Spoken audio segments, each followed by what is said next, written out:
This is an iHeart podcast. Guaranteed human.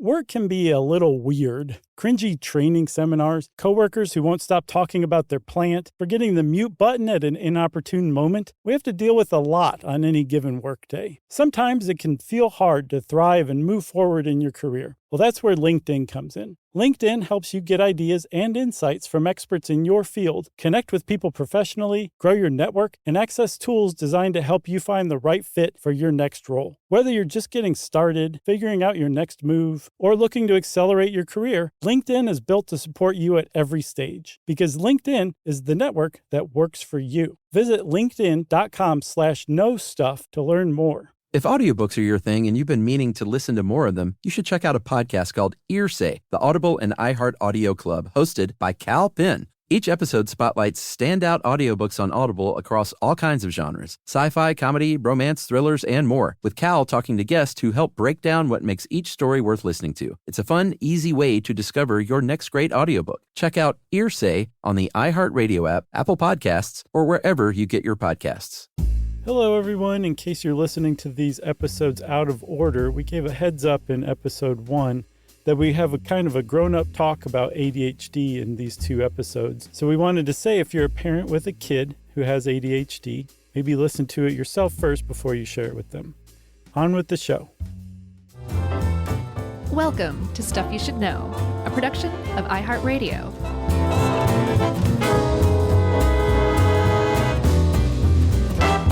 Hey, and welcome to the podcast. I'm Josh, and there's Chuck and Jerry's here again, and we're starting up part 2 of our double episode on ADHD. That's right. And if you remember in part 1, we discussed ADHD. Some people have it, some people don't. And we're going to talk right now about how you can figure that out.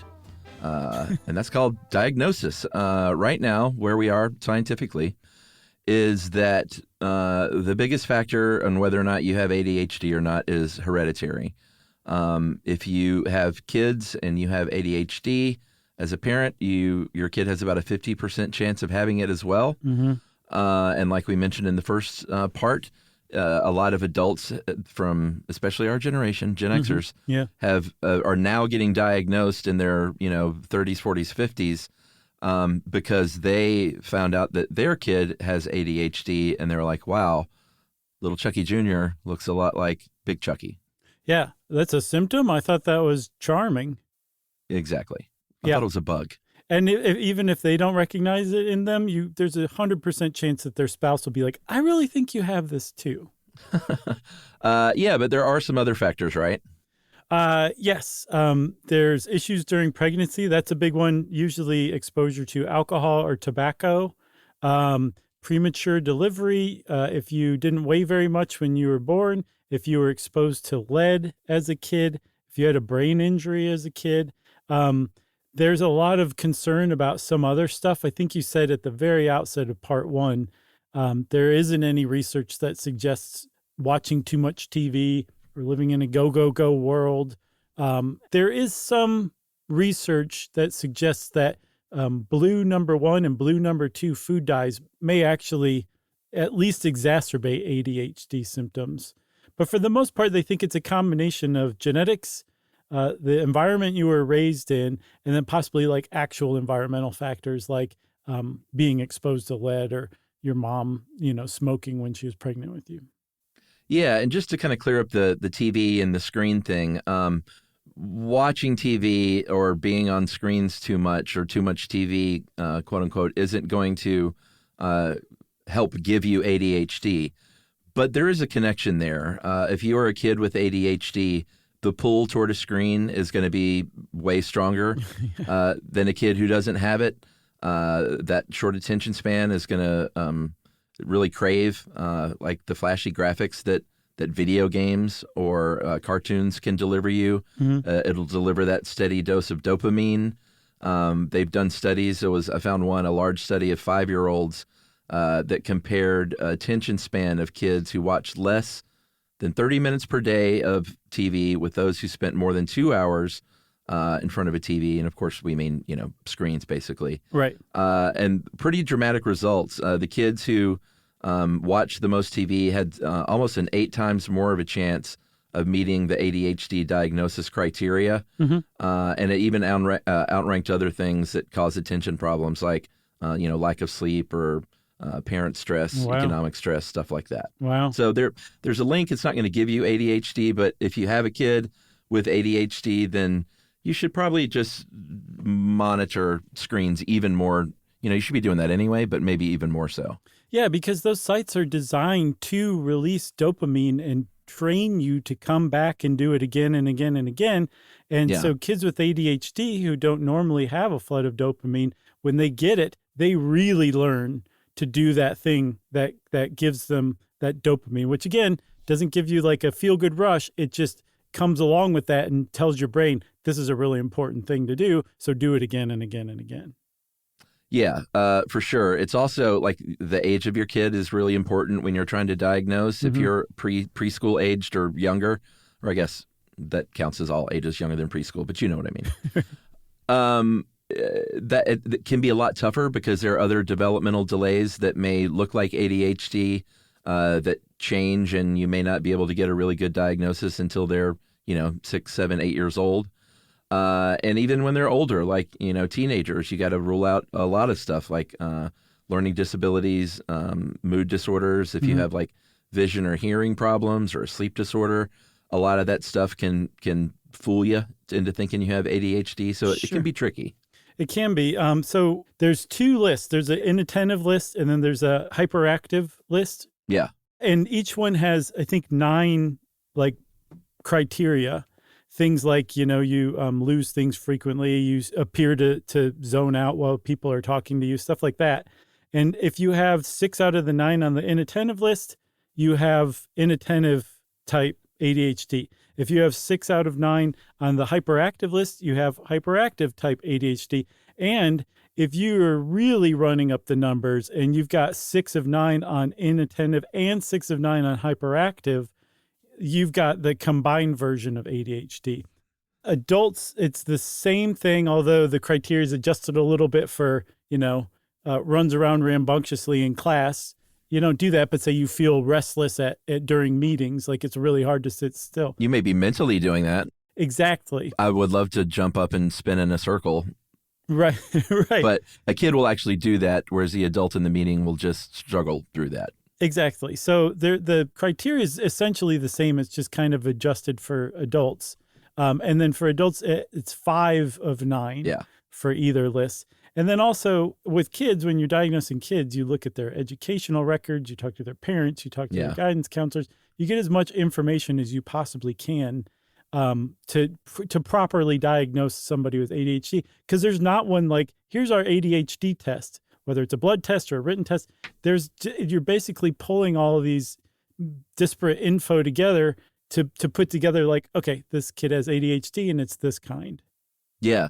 And that's why, parent-teacher conferences are super valuable. I think when you first start to have to do that stuff, you're just like, oh, God, kill me. I got to seriously, like, because your experiences from when you were a kid, like, what a waste of time. Mm-hmm. But it's not at all. When you go in there as a parent, you know how your kid is at home. You don't know how they are at school, right? Because you don't have a little camera in their classroom where you can just sit around and watch what they're like. So rich parents do, right? Yeah, maybe so. But you can really glean. Like, I think when you have challenges with a kid at home as a parent, you're dying to know if it's just you, or if it's just the way it is at home. In other words, obviously not just the parent's fault, but. You're wondering, so you're like, when we get in there with Ruby's teachers, we're always just like, so what's going on? What's she like? Does she have trouble with this or that? And sometimes it's like, yeah, she has the same trouble with this or that at home. And sometimes it's like, no, it's not at all at school. And so it's really super enlightening. Yeah, that is super enlightening. Does it make you feel better, or is it more just like it just answers the question that you have? Yeah, I think, knowledge is power. So just knowing that stuff, dude, we should start doing that. With you and Jerry, they need to be adult versions of parent-teacher conferences. Oh, that's a great idea. I would be so anxious. Oh, no. It'd be good. We do it over drinks. Okay. One other thing, you can find a lot of really great, accurate diagnostic tests on sites like TikTok, which have lots of misspelled words in the title. So those are always really great to test whether you have ADHD or not. Be aware of social media stuff can help. There's some good resources, but what was that study? Like half of the stuff on TikTok was just wrong. Yeah. I think 52%. Yeah. When it came to this. Yeah. More than half. Yeah. So one of the big questions that we're still answering today, and if you haven't picked up that we don't have a full grasp of ADHD in any way, shape, or form yet, that's correct. But one of the factors that we're trying to figure out is the prevalence of ADHD among kids and among adults. And it's kind of all over the map. It does seem like we're starting to kind of zero in a little bit. We're figuring out like the criteria to really to really diagnose ADHD. And it seems like the numbers are starting to get a little smaller as time goes on and we get a little better with recognizing ADHD. Yeah. And correct me if I'm wrong, because I know that you found some other numbers, but we'll just go through them and you can just say, if I'm off. Wrong. Between ages of 3 and 17, so school-age kids in the U.S., United States of America, around 10% have been diagnosed with ADHD. That number does get bigger with age because a lot of times you won't get tested until a little later. And some, diagnostic testing requires money, and sometimes a lot of money. I mean, you can do like just a sort of a psychiatric evaluation. Maybe if your kid's going to a therapist or something, and they may just look at criteria and ask a few questions. But if you want like a real deal diagnostic evaluation, like those aren't cheap, and that sucks because these numbers are kids who have been diagnosed because they were able to be diagnosed. So I'm sure there are a lot of situations where that's not possible. There's also a shortage of psychiatrists in the United States. So it's often there's a long wait list to even be seen from that psychiatrist. You have to pay a lot of money to. Not all psychiatrists specialize in ADHD. So you really need to find from an even like smaller pool to choose from of psychiatrists. And then also, once they diagnose you, that the outlay of money is not over there. Like you have to keep seeing them and they charge you every time for that. And psychiatrists are medical doctors, so their fees are not on the par or on the order of a psychologist or a therapist. They're 4 or 5 times more on average, probably. I'm pulling that out of thin air, but it's very clear that you're going to pay more for your psychiatrist than you would for a therapist. Yeah, for sure. Generally, still, boys are more likely to get that diagnosis than girls, about 13% to 6%. There's also variations by race.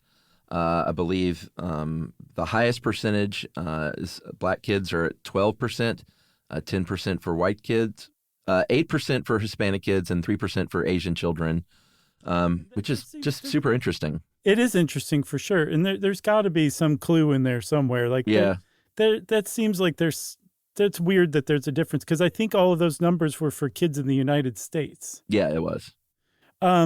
I think globally they've come up with in a 2017 study across the world that almost 5.3% of kids have ADHD. And there's a question like, okay, is this overdiagnosed? Because I said that the prevalence rates seem to be kind of getting a little smaller as we zero in better and better, but the diagnostic or the rates of diagnosis have really picked up.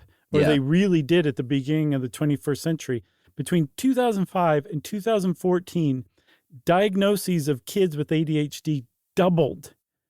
That's crazy. That's a huge increase. Doubled. It's almost like 100% more. Yeah. Yeah, and there's just no scientific consensus right now on whether it's an overdiagnosis or whether it's just we know more now and there's less stigma. There's more kids getting tested now.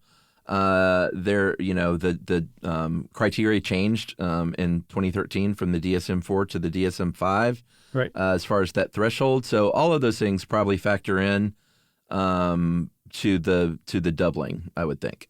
Yeah. One thing though, if you are taking your kid in to be tested, make sure that it's since they kind of evaluate the kid against the expectations of their grade level. if they're Right. young for their grade. Yep. That needs to be taken into account because they can easily be misdiagnosed because they're actually not at that grade level yet because they're not of that age quite yet, even though they're in that grade. Yeah, and with COVID kids, potentially missing out on, depending on what happened where you were, on a lot of valuable schooling. So, yeah, it's important to look at, because Ruby is young for her grade. So in some cases, she's like 8 or 9 months younger than some of her classmates. Mm-hmm. And then when you throw, even though she did COVID kindergarten, which was a real boon, they did their best. It wasn't like regular school still. So Right. teachers and educators are having to and parents are having to sort through all of that still. Chuck, just to kind of give a hat tip to some of our listeners in other countries, I saw that the NHS says in the UK, 5% of kids have ADHD. In Australia, they estimate 6 to 10% of kids have ADHD. Canada Crikey. says 5 to 7%. Not bad, eh? And then our friends in Germany can expect a percentage of 4.33 for the number or for the percentage of kids that have ADHD in that country. Wunderbar. So what about adults? Because as we now realize, adults have ADHD too, or they probably had it in childhood and it was just undiagnosed and they just didn't get diagnosed until later in life. That's typically what happens. Well, my friend, let's take a break and find out those results right after this.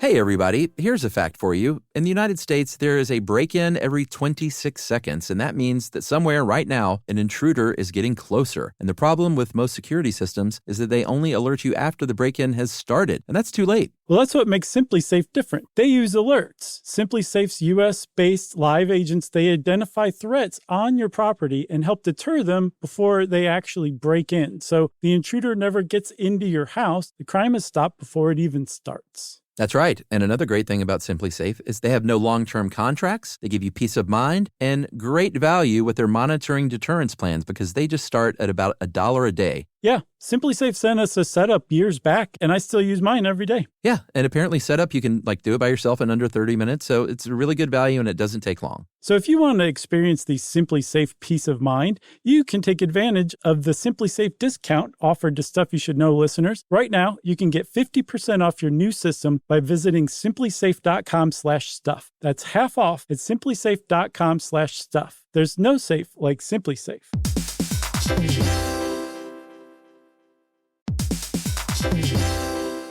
Work can be a little weird. One minute you're in a meeting that could have been an email. The next you're trying to decode corporate jargon that somehow means nothing. And don't even get us started on the quick sync that turns into a 45-minute deep dive. Yeah, well, the truth is figuring out your career isn't always straightforward. Whether you're trying to grow, pivot, or just stay relevant, it can feel like you're navigating it all on your own. Well, that's where LinkedIn comes in. That's right. LinkedIn can help you grow your career, helping you confidently navigate your path with insights, ideas, and inspiration from your professional community. You can stay up to date with the latest trends in your field, connect with people who get it, and discover opportunities tailored to your goals, your experience, and what actually matters to you. Whether you're looking for something new or just trying to grow where you are, LinkedIn gives you the tools and connections to move forward with confidence. Because LinkedIn is the network that works for you. Visit linkedin.com/knowstuff to learn more.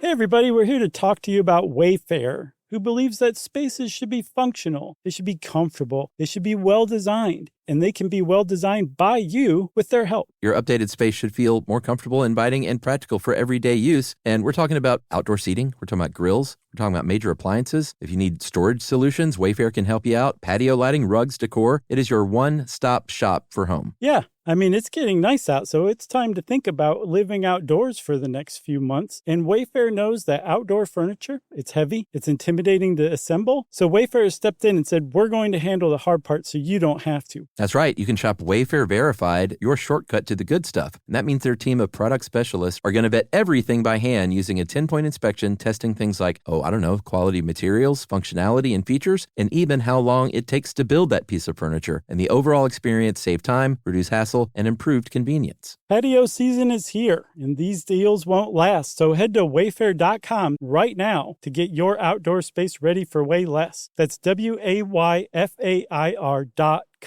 Wayfair, every style, every home. Lately I've been learning some stuff about insomnia or alumnia. How about the one on borderline disorder? Better yet, birth order.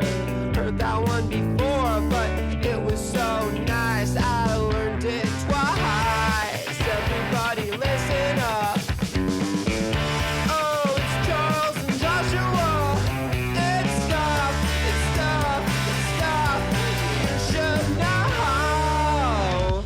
All right. What a cliffhanger that was. Our adult listeners on the edges of their collective seat. Seats? Seat. Collective seat? Yeah, collective seat. Because it's collective. Collective soul. Collective soul. Oh, that's a good one. The rate of the condition into adulthood is all over the map. You might look at one thing that says about 5%, because, that's kind of what it is for kids-ish. And then you might read something else that said, no, like 75% adults have it. Mm-hmm. It's really, really startling when you start looking into this as an adult. There was a study from 2021 that found that it can fluctuate over time. And, it's kind of what I was talking about, being on a spectrum. But about 9% of those diagnosed as kids, they said had, quote unquote, fully recovered in young adulthood. So I don't know what that means, though. That are systems in place such that they've learned to manage it? Yeah, that's the weird thing is there's no known cure for ADHD. All of the stuff that we use for it is just managing it. But I think one of the reasons also that they were like, it's just a childhood disorder that you outgrow is because some people actually do somehow. So you actually can. Some okay, way. So that may be the 9% or part of that 9%. I guess, but to pull one of your old school words, and it seems hinky to me. Like I don't understand how. Yeah, I don't understand how you could outgrow something that arises from your brain being literally different than other people's brains. Yeah, I don't get it. But maybe we just don't understand it quite yet. But it is true. I'm not 100% sure. But for the most part, it does seem like if you have ADHD as a kid, you have it as an adult as well. Yeah, and if you're an adult with ADHD, you're probably seeing it play out with organization and focus, a lot of times with your job, but in just in your life as well, because it's always there. You might have some pretty severe mood swings. You might be a procrastinator. A lot of times you're misdiagnosed because it might make you really anxious. So there's like, no, you have anxiety. Mm-hmm. Or it might really bum you out with these mood swings, and they might say, oh, you're just depressed. All of that could just be ADHD or a comorbidity. Yeah, and we'll talk about comorbidities in a second. Oh, I got it. But with adults, again, adults don't get up in meetings and run around the table and they're like, just go ahead, I'm listening, Mm-hmm. Yeah. Instead, they're just going to sit there and just, use all of their energy to not do that, and then also to try to focus on what's being said. And then girls with ADHD, Chuck, tend to fall through the cracks much more frequently for a couple of reasons. But the main one that I saw is that girls are so expected to be like demure and quiet and self-possessed that girls learn to mask their symptoms earlier than boys do, who can get away with being more rambunctious than girls can. So it goes undetected. And then finally, when they, grow up and have a family, they're just like, there's too many plates. I can't do this. I'm just exhausted and I'm not doing any of this the way that I'm supposed to be. And they'll usually get diagnosed with depression and then anxiety or something like that. But if they find the right doctor, they'll be properly diagnosed as ADHD. Yeah, for sure. You mentioned comorbidities. Autism is a very interesting one. 30 to 80% of people with autism spectrum disorder are also diagnosed with ADHD, and about 20 to 50% of people with ADHD also have autism spectrum disorder. Right, you're just like, why aren't they the same percentages? But it turns out that ADHD is actually more common than autism, so that brain buster is solved. For sure, and there is a lot of overlap there. I think before 2013, with the updated criteria in the DSM-5, they thought that it was like a mutually exclusive thing. And some people, this is much the minority for sure, but there are some researchers that do think it's just sort of a single condition manifesting in a couple of different ways. Right. But most researchers don't think that. They think it's like, two separate things that live alongside one another a lot of times. Right. And Chuck, I just realized, I don't know if we've shouted out Livia this whole time yet for helping us out with this one, but she did a great job. She did a great job. And before I forget, the other thing as far as ADHD and autism spectrum disorder is you're more likely to just do better if you have one or the other than if you have both. That may feel intuitive, but I think it was, bears saying. Did I interrupt and interject that Livia thing? No, it's fine. Depression's another one, Chuck. I think kids or people with ADHD are 5 times likelier to have depression than neurotypical peers. Yeah.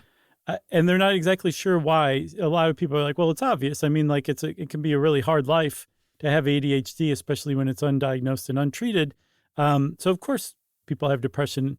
Other people are like, no, we're talking about actually like clinical, like brain-based depression. Right. It's possible that there's actually, they share similar roots in the structure of the brain, and that might account for it, that there's a lot of overlap physically between depression and ADHD. Yeah, for sure. And about 40% of kids, and I think we touched on this a little bit in part 1, also have anxiety, which just makes it all tougher to deal with because it kind of feeds on itself. 30 to 50% of kids with ADHD fit the criteria for a couple of other conditions, one called oppositional defiant disorder and conduct disorder, which we should maybe cover. We could probably cover both of those in one episode at some point. We should, man. One of the most heartbreaking things I've ever seen in my life was on a plane, and this kid was just kicking the back of my chair nonstop, hard. And I turned around to look, like, what the heck's going on? You said, don't, Josh, no. Right. The parents were there with him, and they just gave me a look like, what do you want us to do? We can't do anything. Yeah. And I've never seen 2 people look more tired and more defeated in my life. And their kid was probably only 3 or 4. And it was just like, I still today, I just feel so bad for those people because that's your kid. And like, that's not a lot of understanding or treatment with that. And certainly not out in the general public who turns around like, what are you doing? Why is your kid doing that? Yeah. And in the old days, like you would tie your kid to a plane seat or something all barbaric like that. Yeah. Which I'm sure helps a lot. No. All right. So if you don't have ADHD like me, it helps to grow older because you do get a little wiser and you do gain empathy, hopefully. At least I have. Yeah. Sure. So it's hard to put yourself in someone's shoes until you are close to someone with ADHD. And then it, like I said, it really benefits everyone if you can lead with empathy and understanding, like in your case with that kid even. And that's coming from someone with ADHD, recognizing maybe this behavior in a kid, but it can be hard if you don't have it to understand this stuff. Yeah. So people like low empathy generally with people walking around who know about autism are probably like, yeah, that has to do with autism. It turns out it's a huge symptom with ADHD too. And probably the exact same stuff applies to people with autism, but with ADHD, it's not that you don't care, or you couldn't care less or whatever. You do care. You just either lack the ability to, like you said, put yourself in that person's situation, so your empathy can be triggered, or you lack emotional empathy, which is where you're like, oh man, that's terrible that that happened to you, but I'm not feeling empathy. Like I don't feel it. That's the difference. They're not sure how many people with ADHD have low empathy and exactly how it works, but it is a huge problem because again, like if you can't empathize with people, that's a basic human thing. Yeah. And that will really cut down on the number of connections you have with people. Because if somebody's telling you something and they've just, inserted that pop, like the end of it, and like, this is what happened. And you're like, oh, like you're just taking their words at face value and you're losing the emotional component. It's missing. It's not landing on you. And they're just like, well, what is wrong with you? What, like, did you not hear what I just said? Yeah. And you can stop and think about it and be like, oh yeah, that's crazy. But like in the moment, it's not there. Yeah. Yeah, totally.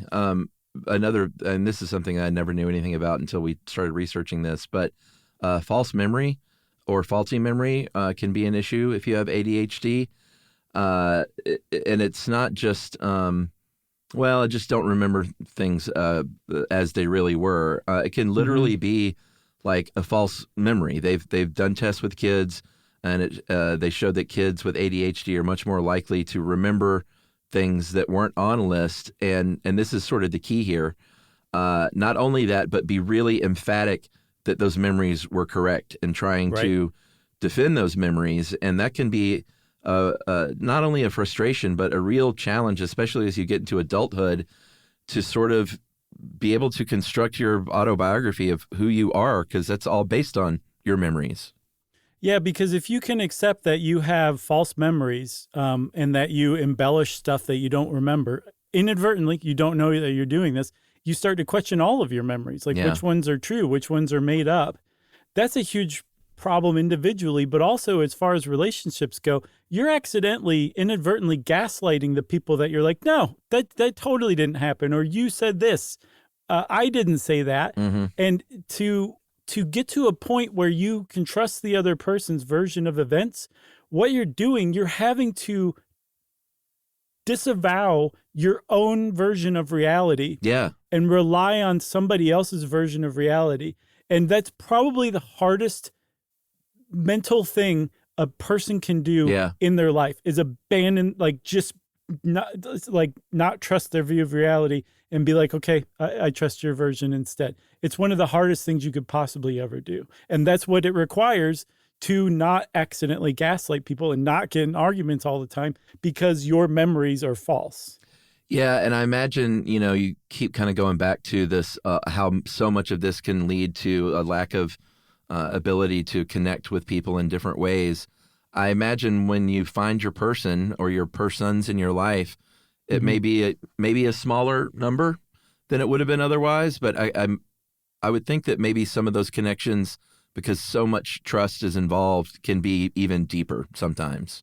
Yeah. Oh, for sure. If you can find somebody that you feel like you can be yourself around and just let your guard down and they accept you as you actually are, you hang on to those people for sure. And that's true whether you have ADHD or autism or for nothing. Sure. Yeah. Like whenever you find those people, but it's like you said, they're going to be much fewer and farther between because you're lacking that initial easiness of like, oh, I like you. Oh, I like you too. Let's start hanging out more and cultivate a friendship naturally without even thinking about it.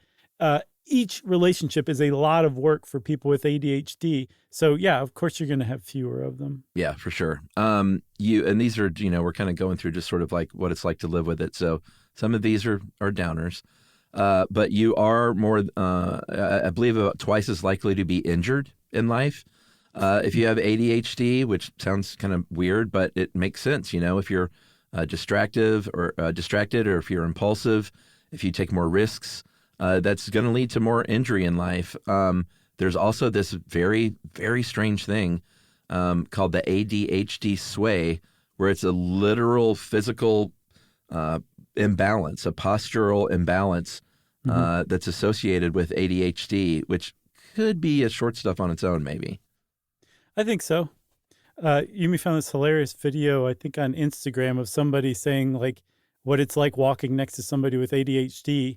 And because the ADHD person will accidentally walk in front of you or walk like kind of sway too close to you or something like that, you end up, the guy was like walking along next to this girl who's talking to him, and like he ends up having to like climb over like a jungle gym and ends up having to walk through a bush and like all this stuff. And the person with ADHD is totally oblivious that all this is going on, but it's because of that ADHD sway. They don't, as far as I know, no one knows exactly what it is, but they think it could have something to do with the differences in brain structure. Yeah. Has something to do with the balance as well, because that's in the brain as well as in the ears. Fascinating. All right. We're in the act 1, 2, 3, 4, 5. We're headed toward the act 6. Wow. Is this the one where the guns go off? Oh, I hope not. So we're headed toward act 6, and we will talk more about the destruction of masking behaviors right after this.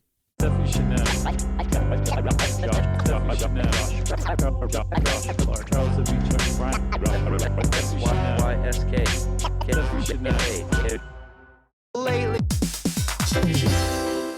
Hey, everybody. Here's a fact for you. In the United States, there is a break-in every 26 seconds, and that means that somewhere right now, an intruder is getting closer. And the problem with most security systems is that they only alert you after the break-in has started, and that's too late. Well, that's what makes SimpliSafe different. They use alerts. SimpliSafe's U.S.-based live agents, they identify threats on your property and help deter them before they actually break in. So the intruder never gets into your house. The crime is stopped before it even starts. That's right. And another great thing about SimpliSafe is they have no long-term contracts. They give you peace of mind and great value with their monitoring deterrence plans because they just start at about $1 a day. Yeah, SimpliSafe sent us a setup years back, and I still use mine every day. Yeah, and apparently setup, you can do it by yourself in under 30 minutes. So it's a really good value and it doesn't take long. So if you want to experience the SimpliSafe peace of mind, you can take advantage of the SimpliSafe discount offered to Stuff You Should Know listeners. Right now, you can get 50% off your new system by visiting simplisafe.com/stuff. That's half off at simplisafe.com/stuff. There's no safe like SimpliSafe.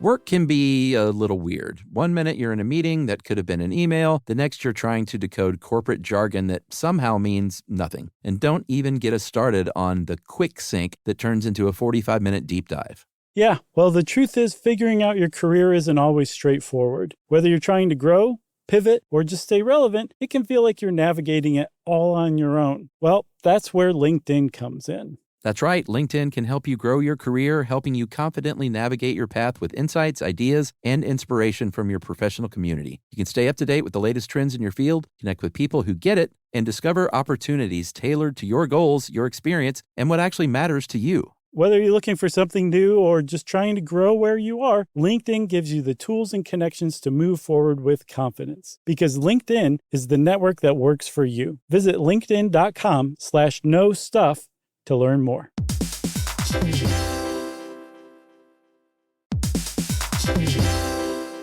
Running a business is hard enough, so why make it harder with a dozen different apps that don't talk to each other? One for sales, another for inventory, a separate one for accounting. Before you know it, you are drowning in software instead of growing your business. And this is where Odoo comes in. Odoo is the only business software you'll ever need. It's an all-in-one, fully integrated platform that handles everything: CRM, accounting, inventory, e-commerce, HR, and more. No more app overload, no more juggling logins, just one seamless system that makes work easier. And the best part, Odoo replaces multiple expensive platforms for a fraction of the cost. It's built to grow with your business, whether you're just starting out or already scaling up. Plus, it's easy to use, customizable, and designed to streamline every process. So you can focus on what really matters, which is running your business. Thousands of businesses have made the switch. So why not you? Try Odoo for free at odoo.com. That's ODOO.com.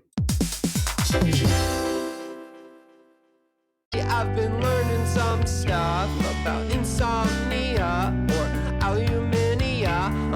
How about the one on borderline disorder? Better yet, birth order. Heard that one before, but it was so nice I learned it twice. Everybody listen up. Oh, it's Charles and Joshua. It's stuff you should know.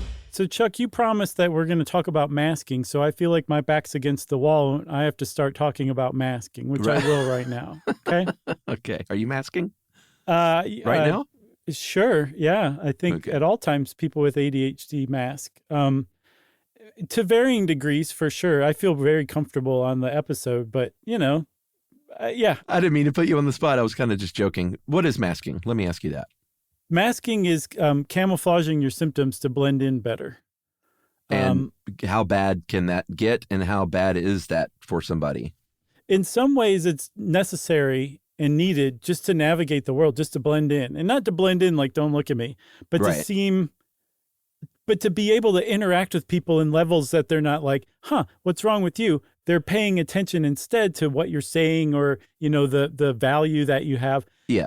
You have to, if you have ADHD and autism, a lot of neurotypical disorders, if not all of them, require you to mask to be able to just kind of live in the world, right? So in that sense, it stinks. And there's a lot of, I think you kind of mentioned it either earlier or in part one, some employers are starting to create more neurodiverse, inclusive workplaces where it's just like, just be yourself.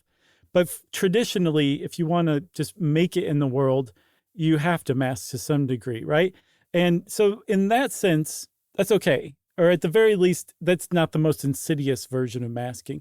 The problem with it is that starts to carry over throughout other parts of your life, and you find that you eventually develop a version of yourself that you assume other people would prefer to be around. And in a lot of cases, you're probably correct. And so in addition to, all of the exhaustingness that it keeps from not, getting up and running around the conference table during a meeting and being like, no, go ahead. I just keep going. I'm listening. You also, your self-esteem takes a real nosedive because what you're training yourself is that you is not good enough. You have to hide yourself for people to accept you or value you. And that's the most insidious part of masking. Yeah. I can't imagine that. Even it can get so bad where you lose your sense of self because you're masking so much. Obviously, something like this can manifest in bad ways. Mood swings, anger. Those are symptoms that can be associated with ADHD because of the masking. And, regulating those mood swings, being unable to be sort of generally in a stable emotional state can be very, very challenging. And that takes a lot of energy. And that's part of the fatigue that can come along with ADHD is if you're always on or playing a role that you think you should play to fit into work or life or the world, it's got to be exhausting. It is. So you're more irritable. So you're more prone to get mad at somebody who cut you off in traffic. Whereas a neurotypical person might be like, that guy's having a bad day or what a jerk or something like that, Yeah. You add all this stuff together and research consistently shows that people with ADHD have lower self-esteem and lower self-compassion too than neurotypical people. Yeah. And that's, again, like I said, it's a really insidious part of ADHD and just being neurodiverse in general. Again, it's not just ADHD people who have to mask. Anybody who isn't neurotypical will feel like they have to mask, at least in some situations, unless they make a conscious decision not to do that. It's almost like resisting an impulse and just being like, I am going to be me in every situation. And to tell you the truth, I'm not even sure that that's possible. Yeah, and resisting impulse is one of the challenges anyway. Right. Yeah, exactly. Good point. So, as far as families go, we already mentioned that can, family members may be on eggshells. There have been studies that have shown that you may have a lower parental warmth and especially maternal warmth toward a kid with ADHD, which is super sad. Yeah. More stress, more depression. They found among mothers especially. And if you have one neurodiverse child, one kid with ADHD, and 2 or 3 other kids, or just one other kid who is neurotypical, that can be really challenging for everybody, including the neurotypical kid. And they have found adults with ADHD have about twice as likely chance of getting divorced as a neurotypical couple. Right. So yeah, there's a lot of challenges just in living everyday life at home, even not even just at work or at the mall Yeah. or something like that. There's some other real bummer downsides to having ADHD as a population.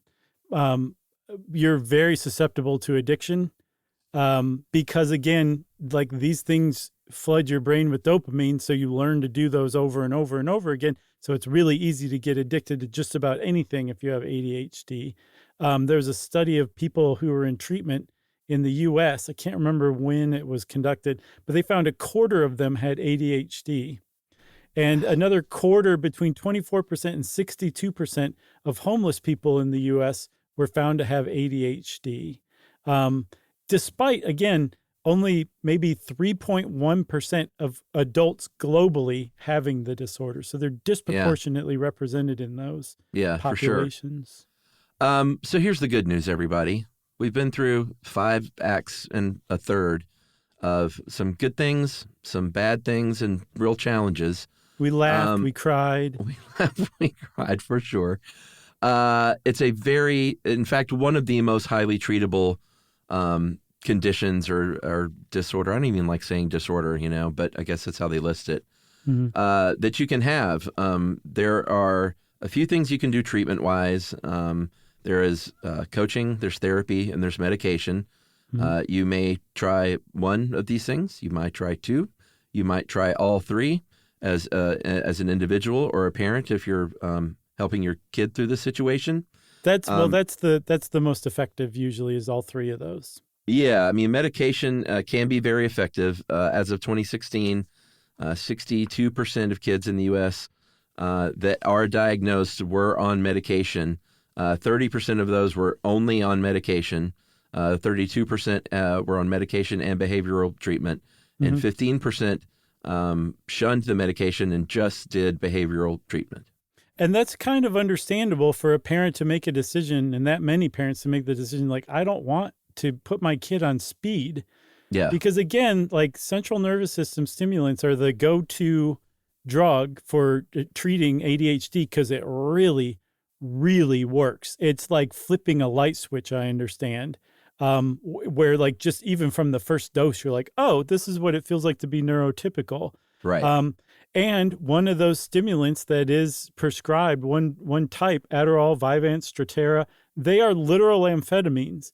So the idea of putting your kid on amphetamines really does not sit right with a lot of parents, even though the state of understanding, the consensus in the professional ADHD community, despite a lot of non-professionals giving contrary advice or information. Anecdotal usually. Yeah. Study after study has shown that kids on stimulants for ADHD treatment do not get addicted to those stimulants. Like, it just doesn't happen.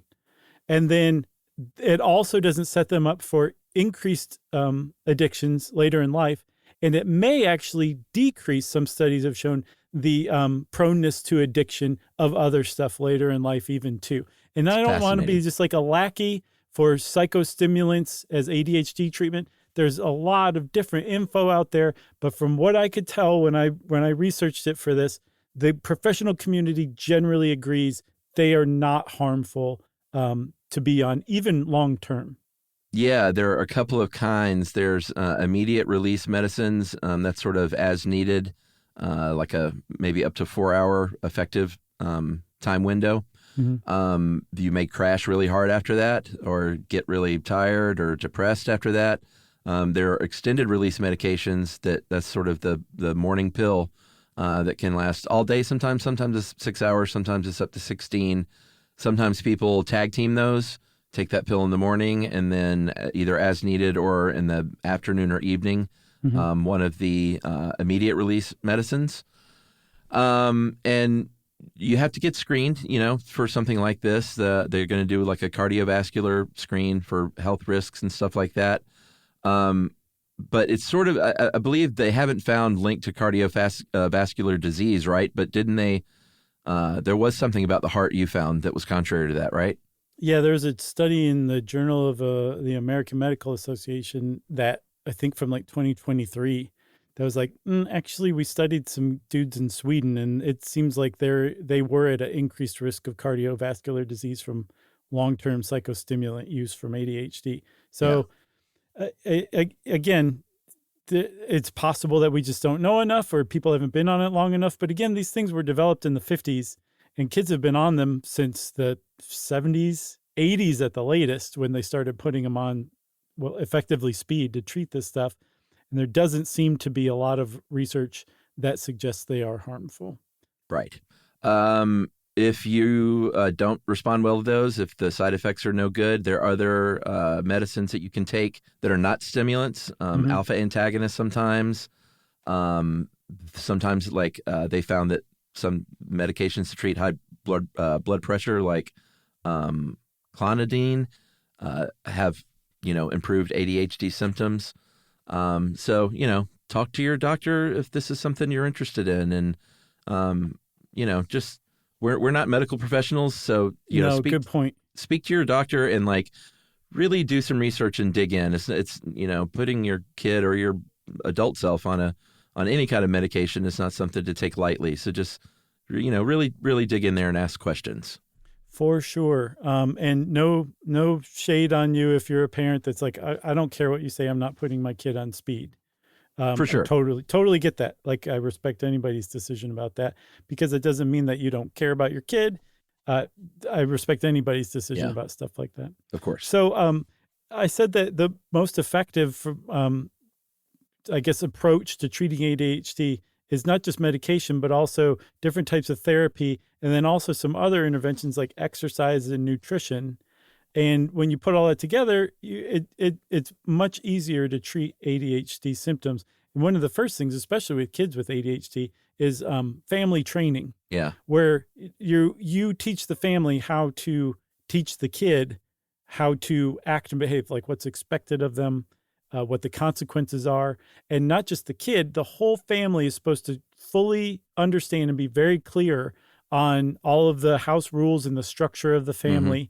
And I guess so the younger kids can effectively tell on the kid with ADHD when he misbehaves or she does. Right. And I saw that authoritative parenting type is the most effective, which was described as high control with high warmth and high support. Oh, interesting. But also that means, okay, so high warmth, right? Does that mean that some parents make a decision to not be warm to their kids? Like they think that that's the best way to raise kids? Well, I mean, sadly, sure, there are all kinds of parents.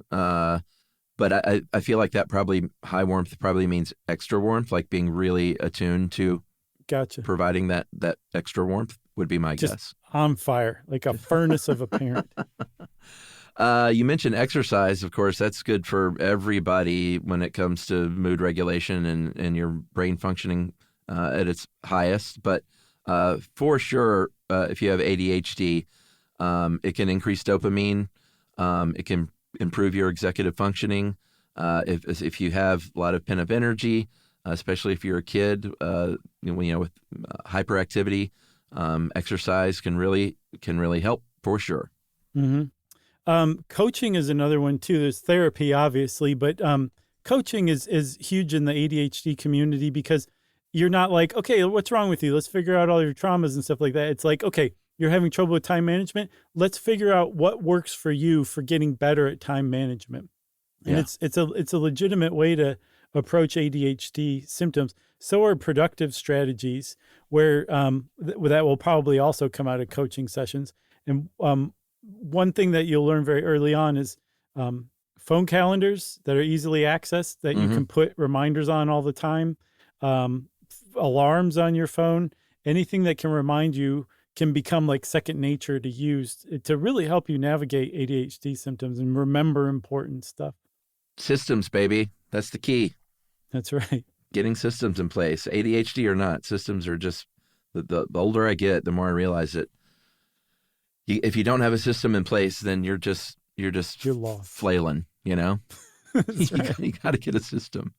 They did, outcomes are pretty good. There was a survey, this is a little bit old, but it's, I think it's probably still pretty on par, but 2012 survey of 351 English language studies, so I guess this is like a meta-analysis of long-term outcomes of people with ADHD, found that 72% of people treated had improved outcomes when it comes to everything from self-esteem to fewer accidents behind the wheel, less rates of addiction, antisocial behavior, increased employment, increased academic success. So 72% if you are treated, that's great. That's really successful.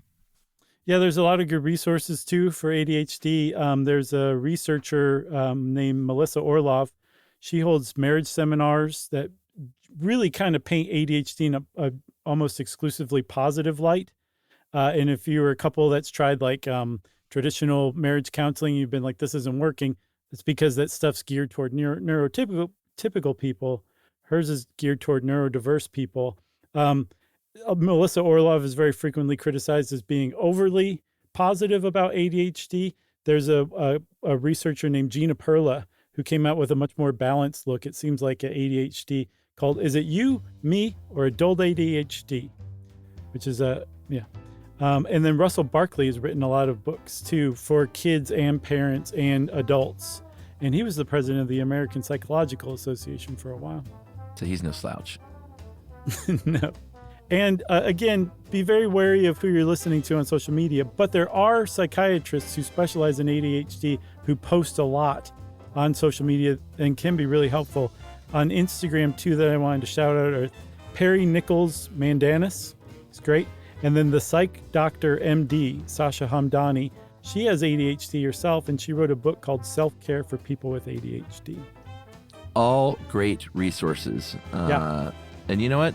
Let's skip listener mail altogether and just encourage people to support one another, dig into those resources, try and lead with empathy and understanding. You get much further in life. And rate and review our show. Well put, Chuck. Very nice. In the meantime, if you want to get in touch with us, you can email us. You can send us that email to stuffpodcast@iheartradio.com. Stuff You Should Know is a production of iHeartRadio. For more podcasts from iHeartRadio, visit the iHeartRadio app, Apple Podcasts, or wherever you listen to your favorite shows.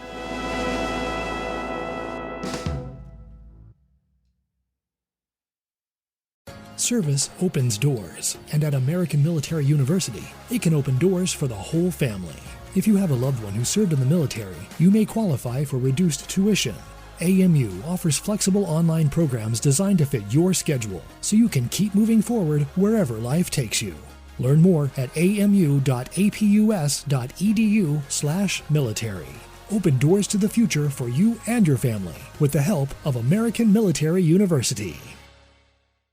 Everyone knows winter is the real mess maker. You don't need WeatherTech floor liners for summer unless you hit the beach and half the beach ends up back in your car, or the campsite dirt ends up in your trunk. Then you'd want a cargo liner, or a road trip goes sideways, lemonade spills, ketchup goes rogue, ice cream drips. Yeah, you'd be pretty happy about those WeatherTech seat protectors. So just to be clear, as the mud you're inevitably going to step in this summer, you don't need WeatherTech unless you plan on doing summer. Visit WeatherTech.com today. Running a business is hard enough. Don't make it harder with a dozen apps that don't talk to each other. One for sales, another for inventory, a separate one for accounting. That's software overload. Odoo is the all-in-one platform that replaces them all. CRM, accounting, inventory, e-commerce, HR, fully integrated, easy to use, and built to grow with your business. Thousands have already made the switch. Why not you? Try Odoo for free at odoo.com. That's odoo.com. This is an iHeart podcast.